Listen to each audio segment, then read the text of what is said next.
Assalamualaikum warahmatullahi wabarakatuh.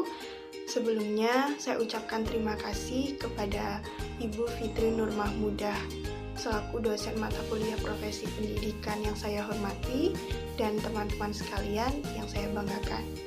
Pada kesempatan kali ini, saya dan teman-teman saya dari kelompok 4 akan mempresentasikan tentang kompetensi pedagogi.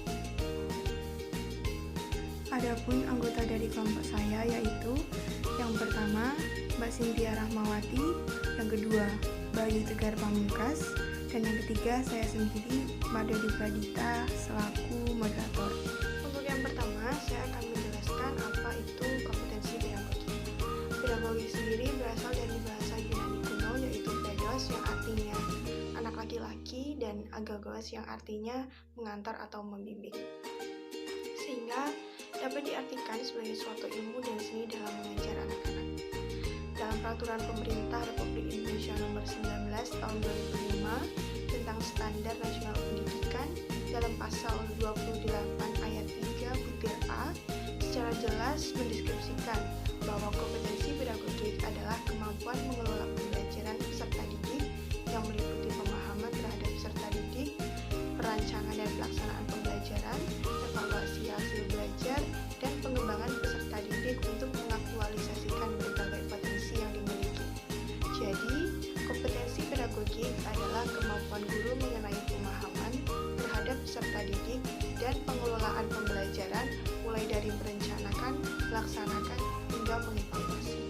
Adapun 10 subbab kompetensi pedagogik yang harus atau wajib dikuasai oleh guru yaitu 1. Menguasai karakteristik peserta didik. Dalam hal ini, guru harus bisa mendekatkan diri kepada peserta didik. Pendekatan tersebut dilakukan sebagai salah satu cara untuk mengetahui dan memahami karakteristik setiap peserta didik. Karakteristik tersebut berkaitan dengan aspek fisik, kecerdasan sosial, emosi, moral, dan latar belakang sosial budayanya, guna membantu proses pembelajaran yang baik dan aktif. 2. Menguasai teori belajar dan prinsip pembelajaran yang mendidik.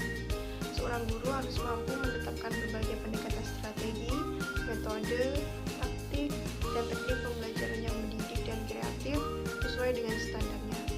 Yang ketiga, pengembangan kurikulum. Dalam hal ini, guru harus bisa menyusun silabus dan RPP yang sesuai dengan pengembangan kurikulum.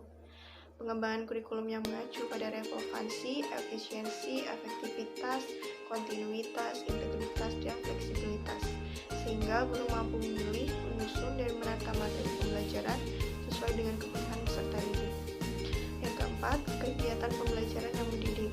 Dalam hal ini, guru tidak hanya berperan sebagai pendidik, namun juga melakukan pendampingan kepada peserta didik. Pendampingan ini dapat dilakukan dengan pengoptimalan materi dan bahan ajar untuk mencapai tujuan pembelajaran. Yang kelima, pemanfaatan teknologi informasi dan komunikasi. Seorang guru harus memiliki kemampuan dalam memanfaatkan TIK untuk meningkatkan kualitas pembelajaran kepada peserta didiknya melalui pembuatan media belajar dan penggalian sumber belajar. Yang keenam, pengembangan potensi peserta didik. Setiap peserta didik memiliki potensi yang berbeda, sehingga guru harus mampu memfasilitasi setiap potensi tersebut dengan cara menerapkan pembelajaran yang sesuai agar setiap peserta didik dapat menguatkan sekaligus mengaktualisasi potensi dan kreativitasnya. Yang ketujuh, berkomunikasi dengan baik atau menjalin komunikasi yang baik dengan peserta didik. Seorang guru harus bisa berkomunikasi dengan efektif dalam penyampaian materi pembelajaran. Selain itu, guru juga harus berkomunikasi dengan santun dan penuh empati kepada para peserta didiknya, sehingga peserta didik tidak sungkan untuk menanggapi setiap pembicaraan. Yang kedelapan, penilaian dan evaluasi proses belajar sekaligus evaluasi pembelajaran. Penilaian dilakukan sebagai salah satu cara untuk mengevaluasi peserta didik dan dilakukan secara berkelanjutan. Pemanfaatan penilaian dan evaluasi belajar. Penilaian dan evaluasi belajar dapat dimanfaatkan untuk berbagai kepentingan dalam proses pembelajaran. Salah satunya untuk memperbaiki metode penyampaian materi pembelajaran yang dilakukan saat proses pembelajaran berlangsung. Dan yang ke-10, peningkatan kualitas pembelajaran. Peningkatan ini dapat dilakukan melalui tindakan reflektif. Dalam hal ini, tindakan reflektif pembelajaran pembelajaran adalah suatu tindakan yang meninjau kembali proses pembelajaran yang telah dilakukan dengan cara mendaftar pertanyaan, kemudian menjawabnya dengan sejujur-jujurnya, atau biasa yang kita sebut dengan kuis lisan atau tanya jawab. Untuk slide selanjutnya akan dibacakan oleh Mas Bayu. Berikut adalah contoh tabel kompetensi pedagogik. Selanjutnya, apa saja manfaat kompetensi pedagogik? Yang pertama bagi guru. 1. Dapat lebih memahami. Guru dapat lebih memahami karakter, sifat, daya pikir, perkembangan fisik sekaligus perkembangan psikis peserta didik. Yang kedua, menentukan tujuan pembelajaran. Membantu guru dalam menentukan tujuan pembelajaran yang ingin dicapai. Yang ketiga, meminimalisir kesalahan. Meminimalisir kesalahan praktik ketika proses pembelajaran. Dan yang keempat, tolak ukur keberhasilan guru. Menjadi tolak ukur keberhasilan seorang guru dalam melaksanakan tugasnya di dunia pendidikan. Dan yang kedua, bagi peserta didik. Yang pertama yaitu memenuhi rasa keingintahuan peserta didik. Rasa keingintahuan peserta didik terpenuhi karena guru mampu merangsang daya pikir kritis siswanya. Dan yang kedua, memunculkan keberanian peserta didik. Memunculkan keberanian bagi peserta didik salah satunya untuk berpendapat.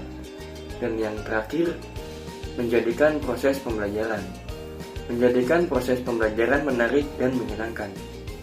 Selanjutnya akan dibacakan oleh Cynthia. Yang selanjutnya adalah upaya peningkatan kompetensi pedagogik guru. Nah, bagaimana caranya? Upaya peningkatan kompetensi pedagogik guru dalam proses pembelajaran dapat dilakukan oleh berbagai pihak, baik pihak guru maupun pihak lembaga pendidikan. Dari pihak guru dapat meningkatkan kompetensinya dengan mengikuti organisasi keguruan maupun kursus pendidikan. Sedangkan dari pihak lembaga pendidikan dapat meningkatkan kompetensi pedagogik guru dengan mengadakan lokakarya atau workshop, penataran guru, pemotivasian guru dalam pembuatan KTI, pemberian penghargaan, pengadaan supervisi maupun pengadaan rapat sekolah. Faktor-faktor yang mempengaruhi upaya peningkatan kompetensi pedagogik guru dalam proses belajar mengajar. 1. Latar belakang pendidikan guru. Guru dengan latar belakang pendidikan keguruan telah mendapatkan bekal pengetahuan mengenai pengelolaan kelas, sehingga proses belajar mengajar dapat berjalan dengan lancar. 2. Pengalaman guru dalam mengajar. Bagi guru yang pengalaman mengajarnya baru beberapa tahun atau belum mendapatkan pengalaman sama sekali, akan berbeda dengan guru yang berpengalaman mengajarnya. Sehingga beda guru beda taktik, beda guru beda pengetahuan. 3. Kesehatan guru. Jasmani yang sehat harus didukung dengan rohani yang sehat pula.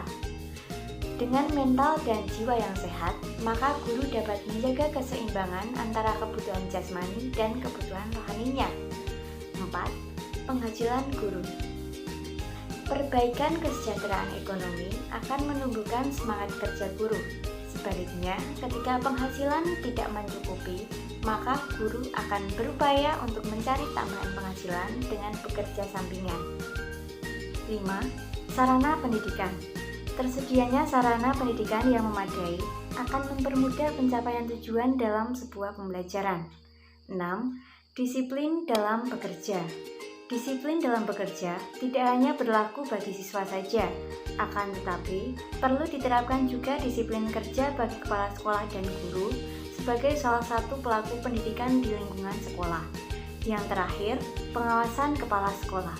Pengawasan kepala sekolah bertujuan untuk pembinaan dan peningkatan kualitas pembelajaran yang dilakukan para guru yang bersifat fleksibel.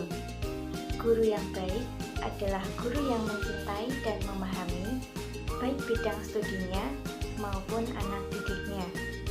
Anifa Alfiah. Terima kasih. Sekian presentasi dari kelompok kami. Apabila ada salah kata, kami mohon maaf. Saya akhiri. Wassalamualaikum warahmatullahi wabarakatuh.